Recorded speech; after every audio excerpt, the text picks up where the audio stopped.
박준규의 브리핑 6, 내일신문 박준규 기자가 지금 매우 심한 감기가 걸려서 목소리가 안 나오고 있습니다. 그래서 오늘 긴급하게 박준규 기자보다 훨씬 더 훌륭한 분을 모셨습니다. 정치평론가이자 문화평론가이신 김성수 평론가님 모셨습니다. 안녕하세요. 안녕하세요. 예. 김성수입니다. 반갑습니다. 저희가 사실은 일주일에 한 번씩 만나요. 가끔 봅니다. 그렇죠. 저희 토요일 날 저희가 KBS에서 방송이 있는데 제 다음이 그 김성수 평론가님이세요. 그래서 항상 이렇게 스쳐 지나가듯이 이렇게 인사만 하고 아, 오늘도 잘하십시오 하고 인사만 그러시죠. 하고 이렇게 했습니다. 근데 여기서 오늘 오시게 돼서 너무 반갑고요. 오늘 뭐 팬들이 많고 국민 TV 오랜만에 나오셨죠? 안 불러주시더라고요. 아 그래요? 왜 이렇게 오랫동안 안 불러주셨는지 모르겠어요. 아 뭐 일부러 안 부른 게 아니라 아시겠지만 일부러인 것 같은데? 여기가 정신이 없었어요. 정신이 없었군요. 어수선했어요 그동안. 예. 그래서 오랜만에 우리 국민 TV 시청자 여러분께 한번 인사 한번 해주시죠. 안녕하세요. 김성수입니다. 감기에 불행합니다. 제가 이 국민TV 이 스튜디오에서 최요한과 함께 열심히 수다를 떨던 그때 그 시절이 생각이 나네요. 다시 한번 그런 기회가 또 만들어지기를 학수고대하면서 오늘 방송 해보겠습니다. 역시 방송 프로는 다르네요 뭔가. 손놀림 하나도 뭔가 다르. 오늘 알겠습니다. 발랄하게 시작을 하지만은 내용은 그렇게 발랄하지 않아요 오늘. 오늘 진짜 정말 답답하고 무거운 소식들 많습니다. 일단 자유한국당 황교안 대표 단식에 8일째를 맞았는데 계속 단식하겠다라고 합니다. 재미를 보고 있죠. 상당히 정치권의 이목이 여기 다 쏠리면서 어찌됐든 뭐 그 이슈의 블랙홀처럼 돼 있는 상황이에요. 그러니까 오늘 뭐 여러 가지 일이 있었죠. 심상정 대표가 오늘 방문을 했다고. 심상정 대표도 위로 방문을 했고, 그랬더니 이제 한국당에서는 계속 이제 불편한 그런 기색들을 갖다가 뭐 소리도 지르고 표출을 했습니다. 그랬죠. 그런데 뭐랄까 지금 이 황교안 대표의 단식이 정치권에선 핫하다 이렇게 얘기를 하고 있지만 실제 국민들은 별로 관심이 없어요. 국민들은 싸늘한가요 지금?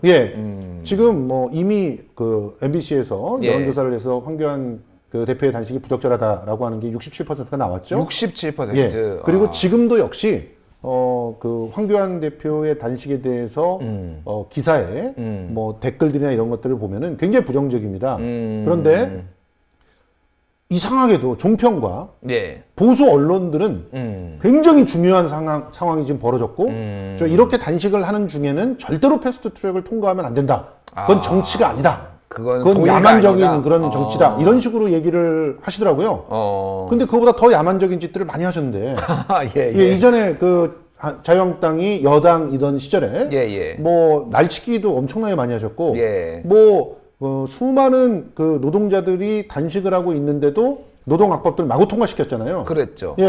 그리고 뭐 세월호 유가족들이 뭐 45일 동안 단식할 때 뭐 눈 하나 깜짝 하셨습니까?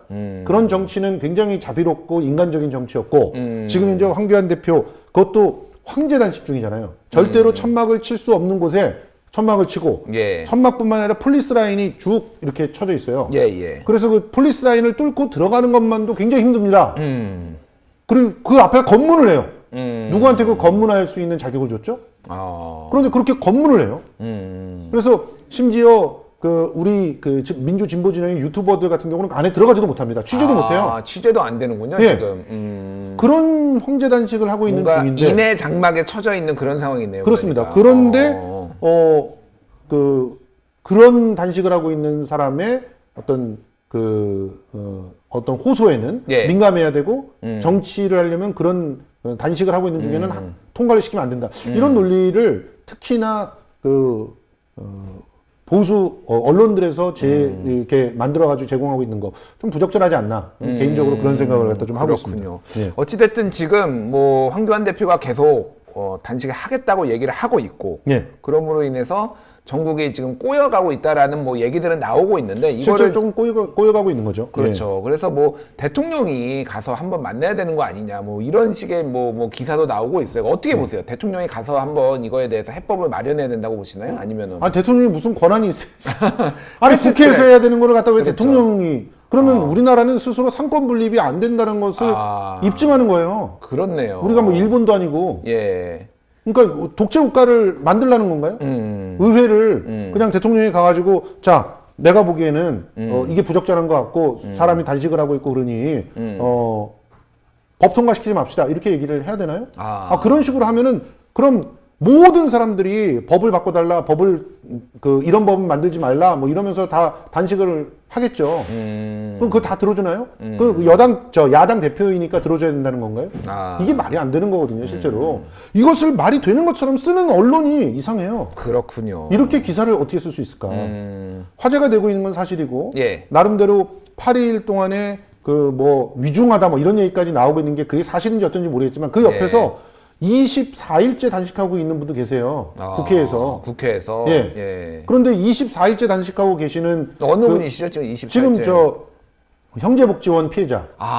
그분들이 24일째 단식하고 계세요? 24일째 단식하고 있어요. 기자들이 가서 기사 쓰나요? 좀 이해가 안 되는 그런 아주 일그러진 이런 바로 잡혀져 있지 않은 그런 기울어진 운동장, 특히 언론들의 기울어진 운동장, 우리 바로 잡아야 되지 않나는 생각이 듭니다. 형제복지원 같은 경우는 심각한 범죄였지 않습니까? 그리고 그렇죠. 그것을 지금 주도했던 사람들이 아직까지 살아있고, 그리고 그것에 대해서 정확하게 국가가 배상을 해야 되는데, 그 법을 발의를 했는데 자유한국당이 사실상 국회의 일들을 방기하면서 법을 통과시키지 않았기 때문에 지금 그분들이 제대로 피해 보상을 못 받고 있어요. 알겠습니다. 일단은 뭔가 특권을 받고 있다. 이 단식 자체가 그렇게 평론을 해주신 거 맞고 국민들의 여론도 싸늘한 것을 보면 어찌됐든 빨리 단식을 중단을 하고 협상을 해야 되지 않을까 그렇게 좀 생각이 듭니다. 실제로 비박계 의원들 중에서는요. 지금 협상을 해야 된다. 분위기를 갖다가 조금이라도 이렇게 여지를 만들 때 협상을 해야 된다 이런 얘기를 하고 있는데 그런데 어떻게 될지는 좀 두고 봐야 될 것 같습니다. 조금 지켜봐야 될 것 같고 병원으로 후송될 가능성도 사실은 지금 있어요. 왜냐하면 예전에 그 김영삼 대통령이 그러니까 그때는 야당 지도자였죠. 단식할 때 결국은 위중해서 병원으로 가서도 계속 단식을 하면서 끝난 적이 있는데 어떻게 이게 좀 풀릴지는 저희가 좀 지켜보도록 하겠습니다. 지금 검찰 수사가 전방위적으로 여러 군데서 이루어지고 있는데 일단 언론에 이름이 많이 나오고 있는 게 김기현 그리고 유재수. 요 얘기하기 전에 그 한국당 얘기 하나 더 하고 맞습니다. 오늘 굉장히 중요한 얘기가 있었어요. 오늘 저도 이거 갑자기 방송 준비하는데 못 봤는데 오늘 김성수 평론가님이 이거는 꼭 얘기해야 된다라고 딱 하니까 제가 깜짝 놀랐어요. 나경원 원내대표가 미국에 가서 내년 총선 전에는 북미 회담 말아달라고 요청을 했다라는 걸 본인 입으로 얘기했어요. 와, 이게 어떻게 된 건가요? 배경 설명을 좀 해주시죠.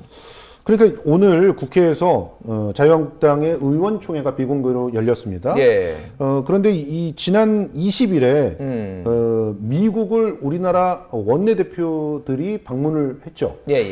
그러면서 실제로 이 방문을 한 것은 방위비 협상 등등에 있어서 부당하게 압력을 넣거나 혹은 또 지소미아라든가 이런 문제들로 좀 뭔가 우리 정부의 정책이라든가 이런 부분을 오해하고 있는 것들이 있는 것 같으니 그런 부분에 대해서 우리가 외교적으로 의원 외교를 해보겠다 이러면서 간 거잖아요. 그렇죠. 그러고 가가지고 한다는 지시 이런 표현이 참 어떨지 모르겠습니다만 지시라고밖에 얘기할 수 없는 게 가서 방위비 협상에 유리한 국면을 만들고 지소미아를 강요하고 있는 것들에 대해서 적절하게 해명을 하기 위해서 갔는데 가서 이런 짓을 한 거예요. 스티브 비건 미 국무부 대북 특별대표한테 선거에 영향을 미칠 수 있으니 내년 총선 전에는 북미 정상회담을 하지 말아라. 이거를 미국한테 요청할 사안인가요? 저는 깜짝 놀랐는데. 아니 요청할 사안도 아니고 지금 그럼 미국이 공개적으로 우리나라 총선에 개입하라는 얘기를 하는 거 아닙니까? 그러게요. 이거는 순리대로 풀리면은 잘 되면은 하루라도 빨리 그리고 되는 것이 어떻게 보면은 북미 관계, 남북 관계에 다 도움이 되기 때문에 전 세계에 도움이 되죠. 전 세계에 도움이 되기 때문에 어쨌든 순리대로 가는 게 맞잖아요. 그거를 당연하죠. 시기를 조율하고 말고의 문제가 지금 이게 말이 되는 건가요? 이게 얼마나 끔찍한 발상인지 여러분들 한번 생각해 보십시오. 나라가 망하든 말든 핵이 개발되든 말든 총선 전에는 하지 마세요. 이런 얘기예요. 과연 정말 총선 전에 총을 쏴달라고 하던 그 당의 후예를 답습니다. 예전에 북풍 사건이 있었잖아요. 북한에다가 총풍, 북풍 뭐 이렇게 총 쏴달라고 요청하고 맞습니다. 북한에서 어이가 없어서 거절한 사례도 있습니다. 맞습니다. 아니 지금 현재 이 내용을 왜 YTN에서밖에 다루지 않는지 모르겠어요. 그런가요? 이거는 심각한 문제입니다. 그것도 의원총회에서 얘기를 했어요. 자랑스럽게. 내가 이렇게 당을 위해서 일하고 있다. 이게 당을 위해서 일하는 정상적인 정치인들의 방법입니까? 왜 이런 거를 나경원 원내대표는 문제가 되리라고 생각 안 하고 얘기를 했을까요? 잘 이해가 안 돼요. 그 이해가 안 돼요, 진짜. 이분이 지금 자기가 원내대표직을 총선 때까지 유지하고 더불어서 공천권을 따내는 것 수만 있다면 예. 나라라도 팔아먹겠다라고 하는 그런 생각이 아닌가. 그렇군요. 이런 생각밖에. 그런 어떻게 보면은 비약일 수도 있겠지만 예. 그런 생각까지 드는 거예요. 북미 정상회담을 하지 말아라. 우리 총선 때까지.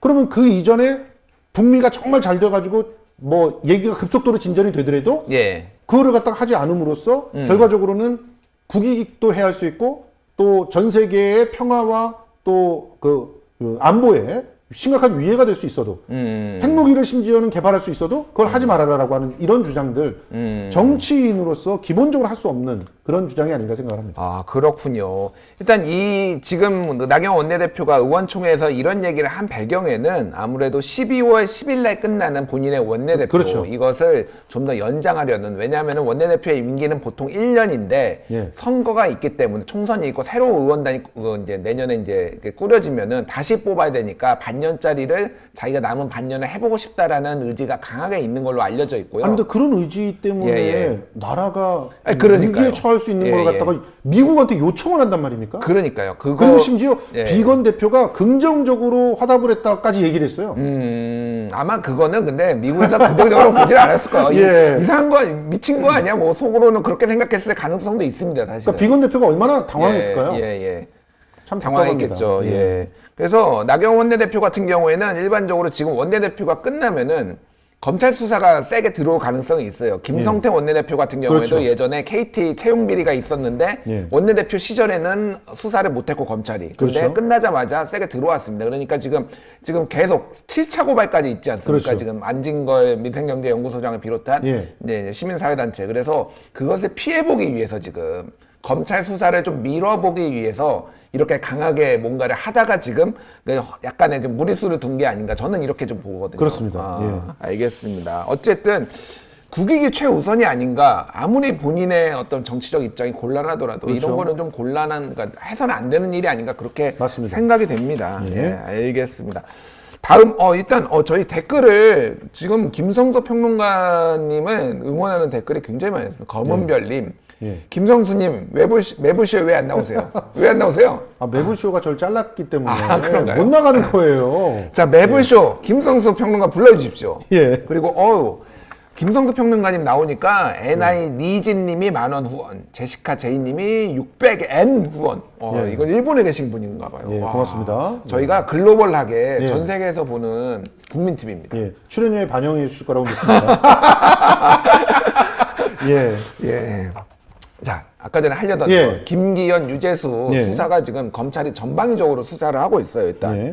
그래서 김기현 이거 같은 경우에는 그러니까 내용을 간단히 제가 설명을 드리면은 이제 청와대 민정수석실에서 예. 김기현 자유한국당 소속의 김기현 울산 시장. 시장을 수사를 해라, 비리가 있는데 하라고 황운하 당시 울산지방경찰청장한테 압력을 넣었다라는 의혹이 예. 있는 거고, 예. 유재수 전 부산시 경제부시장은 예. 금융위, 예. 금융감독국장, 정책국장이죠. 금융정책국장 시절에 금품을 챙겼는데 이것을 청와대에서 감찰이 들어왔는데 누군가 이거를 막았다, 감찰을. 근데 그게 민정수석실 아니냐라는 의혹, 이런 것들에 대해서 일단 나오고 있어요. 일단 이런 수사들이 지금 이루어지는 배경에 대해서 어떻게 생각하시나요, 평론가님은? 예, 한마디로 조국 전 장관을 털어도 안 나옵니다. 그러니까 큰일 났거든요, 지금. 예. 지금 검찰이 얼마나 큰일이 났는지는 사실은 어제 있었던 정경심 교수의 예. 2차 공판에서 확실히 드러났습니다. 2차 공판에서 재판부가 예. 검찰한테 이렇게 얘기했어요. 첫 번째 청문회 때 제시했던 공소장과 예. 그리고 지금 보안에서 낸 공소장이 두 개가 다른 사건 같다. 예. 두 개 다른 사건이죠, 사실. 왜냐면 처음에 청문회 때 표창장 위조라고 해가지고 공소를 했던 것은 2009년도에 위조를 했기 때문에 공소시효가 다 끝날까봐 그래서 했다. 이렇게 예. 얘기를 했잖아요. 그렇죠. 그리고 또 불쌍해 인간하고 공모를 해가지고 뭐 직인을 갖다 훔쳐다 찍었다. 이런 식이었어요. 범죄 예. 내용이. 예. 그런데 지금은 2013년에 그것도 아들의 표창장에서 직인 부분을 캡처를 해가지고 예. 그거를 갖다 따붙이기를 해가지고 그 전문 용어로 따붙이기라고 합니다. 따붙이기. 그래픽 예. 디자인 그 프로그램으로 예. 파내서 그래서 그거를 갖고 다시 아래 한글로 갖고 와가지고 거기서 옮겨놓고 칼라 프린터로 인쇄했다 이렇게 나왔거든요. 그리고 그렇죠. 예. 어디서 구했는지는 모르지만 표창장 용지는 구했다 학교 거를. 왜냐하면 그 금박 인쇄를 해결할 수 있는 방법이 없으니까 예, 그렇게 얘기를 했어요. 그러니까 정경심 교수가 이제 위조를 했다라는 거를 이제 기소를 하는데 그 중간에 이제 빈 구멍들이 많은 거죠. 누가 했는지 뭐 어떻게 했는지가 약간 이제 확실히 확인이 안 된 것들이 있는 거죠. 지금. 그러니까 이전에 첫 번째 했던 것들, 첫 번째 했던 공소장과 그다음에 두 번째 지금 제출한 공소장이 다르다는 게 핵심입니다. 그렇죠. 그러니까 구멍이 뚫려 있는 거는 뭐 두말할 나위도 없고 다르다. 그러니 이거는 통합을 할 수가 없다. 병합을 할 수가 없다. 서로 다른 사건 아니냐. 그렇죠. 그래서 공소장이 지금 두 개가 된 거예요. 그래서 공소장을 변경해라. 그러니까 이게 두 개를 맞춰라. 이런 얘기예요. 근데 맞출 때 이제 재판부가 또 요구한 게 있는 게 아니 그러니까 기소를 해놓은 다음에 그 다음에 압수수색하고 증거를 만들어 왔다. 이거는 대법원 판례상 불법적인 그 행위라고 판례가 있다. 제가 좀 그 판례를 갖다 좀 읽어드릴게요. 2011년 4월 28일에 선고가 나왔던 그 판례입니다. 이 판례를 보면 기본적으로 압수수색이나 등등 영장을 청구할 수 있는 그런 시기가 공소제기 전후로 명시적으로 한정하고 있지는 않다.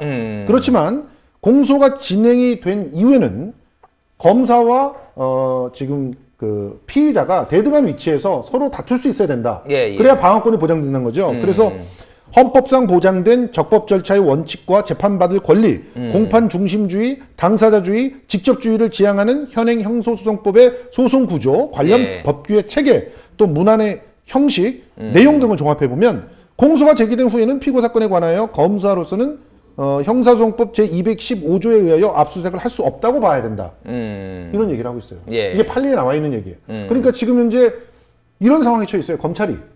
첫 번째 공소장은 공소 기각이 될 가능성이 높아요. 왜냐하면 내용이 사실상 뒤쪽에 다 보완이 됐다고 보기 때문에. 그러니까 첫 번째는 거짓말이죠. 사실상. 그 혐의가 없다는 거예요. 2009년도에 한 게 아니란 말이에요. 그러니까 그건 공소 기각이 될 가능성이 높고 2013년 걸로 해서 나중에 만든 그 공소장은 올라갈 수가 있는데 단 공소한 이후에 증거를 불법적으로 얻어낸 거지 않습니까? 그러면 재판부가 인정하지 않겠다고 하면은 그 공소 사실 자체가 성립이 안 될 수가 있어요. 그럼 무죄가 나올 가능성이 너무 높은 거죠. 증거가 없는 거예요. 그러니까 실제로 지금 현재 사용할 수 있는 표창장 위조와 관련해서는 지금 무죄가 나올 가능성이 매우 높다 이렇게 보시는 거죠. 그렇죠. 첫 번째 공소장은 공소 기각이 될 가능성이 높고 두 번째 그 공소장은 재판에 쓸 수 있는 증거가 최성해 총장의 증언밖에 없습니다. 무리한 검찰의 무리한 기소의 증거다라고 이제 뭐 평론가님은 보시는 거죠, 그러니까. 그렇죠. 그래서 지금 현재 단 예외적으로 이제 얘기를 했던 것들이 뭐냐면 굉장히 중한 범죄가 있는데 그 중한 범죄의 모든 구성 요원이 다 갖춰졌는데 결정적 물증 같은 게 하나 없었다. 그럴 때는 그런 것들을 관용해 줄 수 있다. 그렇지만 지금은 그런 상황이 아니라고 보는 것이 법조인들의 전문 그 통상적인 지금 결론이라서 법과 원칙에 따라 수사했다는 윤석열 총장의 말이 완전히 부정되는 순간이고 만약에 이대로 재판이 진행돼서 대부분이 무죄가 나온다면 또 이제 재판부가 어떤 얘기까지 했냐면요. 지금 현재 있는 그 범죄 여러 사실 중에서 공문서 위조를 교사했다는 혐의가 있어요. 근데 공문서 위조범이 기소가 안 됐어요. 그러니 공문서 위조범이 무죄가 나왔을 경우에는 위조 교사범 자체도 무죄가 되기 때문에 재판할 필요가 없다. 그러면 기소를 언제까지 할지를 밝혀라 나한테 이런 얘기를 했어요. 그런데 그 기소를 할 수 있는 그 기소가 조국 전 장관인 것 같거든요. 그러니까 지금 현재 추정을 해보면 판사가 얘기를 한 거는 그 뭐 기사를 난 걸 보면은 이제 서울대 인턴 증명서 그렇죠. 이거 누가 했는지 그 위조한 사람을 기소를 왜 안 했냐라고 그렇죠. 검사한테 따지니까 그거는 지금 이 논리 구조상은 조국 전 장관이 그 서울대 교수 시절에 법대 그렇죠. 교수 시절에 한 것으로 이제 그러니까요. 논리 구조에 있으니까 왜 조국을 기소 안 했냐라고 검찰한테 물은 거죠. 애둘러서 물었죠. 그런데 검찰이 거기에 대해서 적절한 답을 하지 않았어요. 그러니까 지금 현재 기소가 위조범 자체, 그게 주범이잖아요. 주범이 기소가 안 되면 종범이라고 할 수 있는 교사범이 재판을 다툴 필요가 없다는 것이고 또 똑같은 비슷한 얘기가 코링크 P의 그 예. 보고서 같은 경우도 예. 기소를 그 보고서를 작성한 위조 보고서를 작성한 사람은 코링크 P 직원들이잖아요. 예. 직원들을 기소 안 했어요. 그리고 교사를 한 그런 사람을 재판에 붙인다? 이거는 만약에 그 주범들이 재판에서 무죄가 나온다면 교사범도 그 무죄라고 하는 건 결국 그 보고서가 적법한 위조되지 않은 보고서라는 얘기지 않습니까? 예. 그러면 당연히 무죄가 나온다. 재판할 필요가 없다. 이런 얘기를 했다는 것이죠. 그렇군요. 이런 상황에서 지금 검찰은 발등에 불이 떨어졌어요. 뭐라도 지금 잡아 넣어야 돼요. 별건으로라도. 예. 그래서 지금 유재수 부시장을 수사가 들어갔는데 예. 유재수 부시장 같은 경우도 지금 현재 감찰이 무마됐다 이런 표현을 하는데 사실상 감찰을 하다가 그 감찰에 대한 혐의가 중하지 않으니 그게 밝혀졌으니 사표 수리 정도로 끝내자라고 했을 가능성이 상당히 높아지고 있어요. 그렇게 흘러왔죠. 어쨌든 예. 사표를 본인이 수리를 예. 하고 이제 그렇게 됐고 그렇게 많이 처리합니다. 예. 실제로. 그리고 그거 갖고도 잘 안 될 것 같으니 이제는 김기현 시장에 대한 압력까지 얘기했는데 오늘 청와대가 그 대변인을 통해서 밝혔죠. 고민정 대변인이 예. 외압은 없었다. 전혀 그런 외압 알려준 것도 없었다. 예.